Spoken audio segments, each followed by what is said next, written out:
बहुजन India news today मध्ये आपलं स्वागत आहे। आता जाणून घेऊया ताज्या घडामोडी। शेतकऱ्यांची थट्टा, मोजणी झालेला चणा पुन्हा घरी नेण्याची वेळ। नाफेड पोर्टल बंद पडल्याने अंजनगाव सुरजी खरेदी केंद्रावर शेतकऱ्यांचा संताप आपण पाहत आहोत। बहुजन इंडिया न्यूज टुडे। चला तर पाहूयात आजच्या ताज्या बातम्या। नाफेडच्या हमीभाव योजनेअंतर्गत हरभरा खरेदी प्रक्रियेत अंजनगाव सुरजी येथे मोठा गोंधळ निर्माण झाला असून शेतकऱ्यांची मोठी गैरसोय झाल्याचा प्रकार समोर आला आहे। ऑनलाईन नोंदणी करून पात्र ठरलेल्या शेतकऱ्यांना 8 मे रोजी चणा मोजणीसाठी खरेदी केंद्रावर बोलावण्यात आले होते। त्यानुसार अनेक शेतकरी सकाळपासून ट्रॅक्टरभर चणा घेऊन केंद्रावर दाखल झाले। काही शेतकऱ्यांच्या चण्याची मोजणी करून तो बारदानात भरून पावत्याही देण्यात आल्या।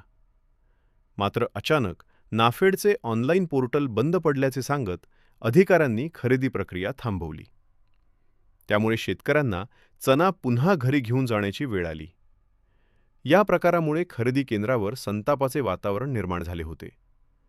मिळालेल्या माहितीनुसार नाफेडच्या हमीभाव योजनेअंतर्गत नोंदणी केलेल्या शेतकऱ्यांना मेसेज व फोनद्वारे 8 मे रोजी मोजणीसाठी बोलावण्यात आले होते। त्याआधी 7 मे रोजीही संबंधितांना सूचना देण्यात आल्या होत्या। त्यानुसार सकाळपासून अनेक शेतकरी चणा घेऊन केंद्रावर पोहोचले होते। काहींची मोजणी पूर्ण झाली तर काही शेतकऱ्यांच्या चण्याची मोजणीही करण्यात आली नाही। 24 एप्रिललाही चणा आणून परत न्यावा लागला होता। आता पुन्हा मेसेज आल्यामुळे चणा आणला, पण पुन्हा परत घेऊन जाण्याची वेळ आली।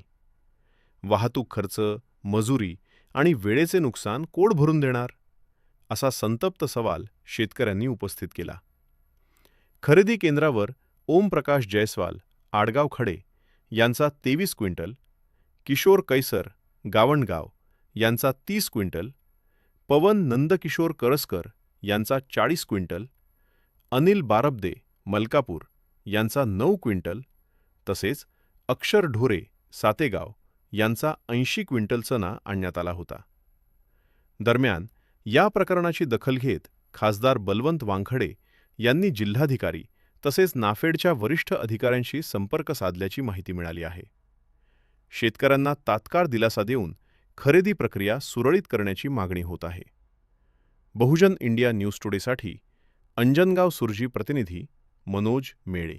5 वाजता उठून इथं आला मी, 7 इथं पोचलो। 7 वाजता इथं पोचल्यानंतर माफ झालं की माझी पावती, नंतर म्हणतात की हे पोर्टल बंद पडलं। आता माल काय करावी करण्यासाठी? आज आम्ही सकाळपासून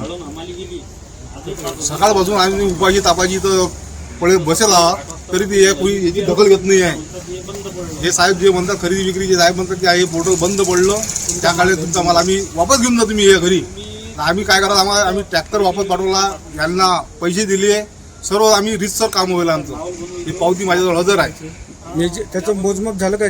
मोजमाप झालं, पोते त्याचा माल पडेल आहे आमचा, त्यांच्या बारदानात त्याच्या बारदानात माल पडेल आहे। तर ते म्हणतात की तुमचा माल तुम्ही वापस घेऊन जा।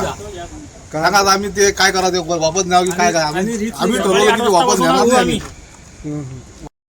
त्या दिवशी 24 तारखेला ट्रॉली आणली होती, त्या दिवशी वापस नेली आणि आज अजून आणली। 5000 रुपये भाडं गेलं आजचं, त्या दिवसचं 5000 गेलं। हे म्हणतात आता 3 वाजेपर्यंत सकाळी 8 वाजतापासून लाईनीत थांबलो आम्ही, आणि आता म्हणतात हे की बा वापस नाही, बंद झालं। माझं नाव संतोष जयस्वाल, माझ्या वडिलाच्या नावाने टोकन आहे इथं हरभरा नोंदणीचं। 23 क्विंटल हरभरा मोडला गेला आणि बाकी ट्रॅक्टरमध्ये अजून उर्वरित मोजादार आलेला आहे। मग काहून ते मोडला नाही? हा, ते पोर्टल बंद पडलं म्हणत बाबा। मग आता हो, 23 क्विंटल मोडला, बाकी ट्रॅक्टर मोजादार आला, ते पोर्टल बंद पडलं। मग आता ते मदत नाही काय? आता ते म्हणतात की बा हा माल परत न्यावा लागते। तुमचं काय म्हणणं आहे? आता पोर्टल चालू झालं कमीत कमी ते आमचा त्यांच्या बारदाण्यात मोडला गेला ना माल, अर्धा माल मोडलेला गेला ना। हो, अर्धा माल मोडला गेला, बाकी उर्वरित ट्रॅक्टर तिथे उभाच आहे। ट्रॅक्टर भाड्याने आणलेला आहे, एका वाहनातला माल मोडला गेला। हे काय म्हणतात अधिकारी की पोर्टल बंद पडलं म्हणतात ते। त्यांना हेही म्हटलं की बा हा तुम्ही माल तुम्ही जमा ठेवून द्या तुमच्या याच्यात, तेव्हा आम्ही रिक्त देत नाही तुमचा माल, तुम्ही व्यवहारात काय न्या की काय करा, आम्ही जबाबदार नाही। साहेब नमस्कार। नमस्कार। या ठिकाणी ज्या लोकांनी आता जो काही तुम्ही त्यांना फोन करून बोलावलेला आहे, त्यांनी जो काही हरभरा वगैरे आणला आहे, धान्य आणलं, आणि त्याचं काही लोकांचा माप सुद्धा झाला आहे, अर्ध माप सुद्धा झाला आहे, काहीचं शिल्लक आहे, तर या संदर्भात जे लोकांची तक्रारी आहेत ते आपण त्यावर काय सांगाल? आता काल परवा पत्र आलं, त्या पत्राप्रमाणे आम्ही कारवाई केली. ज्या दिवशी ते मोटर बंद पडलं होतं तेच शेतकरी आम्ही पुन्हा या ठिकाणी बोलावलं. त्यानंतर काही बाब झालं आणि ते लगेच मोटर बंद पडलं.